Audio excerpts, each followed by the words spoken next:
राज्यात पावसाने उघडीप देताच उन्हाचा चटका तापदायक ठरू लागलाय। कमाल तापमान 40 पार असल्याने विदर्भ भाजून निघतोय। आज 11 जून रोजी सातारा, सांगली, हिंगोली, नांदेड जिल्ह्यात जोरदार पावसाची शक्यता असल्याने तसंच उर्वरित राज्यात विजांसह पावसाचा अंदाज असल्याने सतर्कतेचा इशारा हवामान विभागाने दिलाय। कमाल तापमान वाढल्याने पारा 40 पार गेलाय। आज 11 जून रोजी राज्यात विजांसह पावसाचा अंदाज कायम आहे।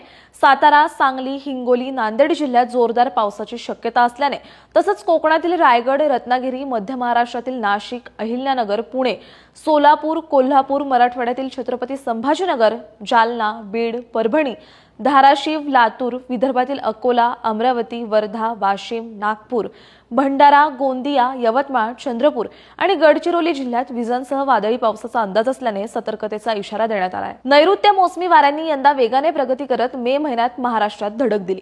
मंगळवारी म्हणजेच काल 10 जून रोजी महाराष्ट्रातील मुंबई, अहिल्यानगर, बीड, परभणी, हिंगोली, नांदेड, यवतमाळ, चंद्रपूर आणि गडचिरोली जिल्ह्याच्या काही भागातील मान्सूनची वाटचालीची सीमा जैसे थे होती। मान्सूनच्या वाटचालीस पोषक हवामान होत असल्याने 14 जून पर्यंत मध्य भारत आणि पूर्व भारताच्या काही भागात मान्सूनची चाल होण्याची शक्यता आहे।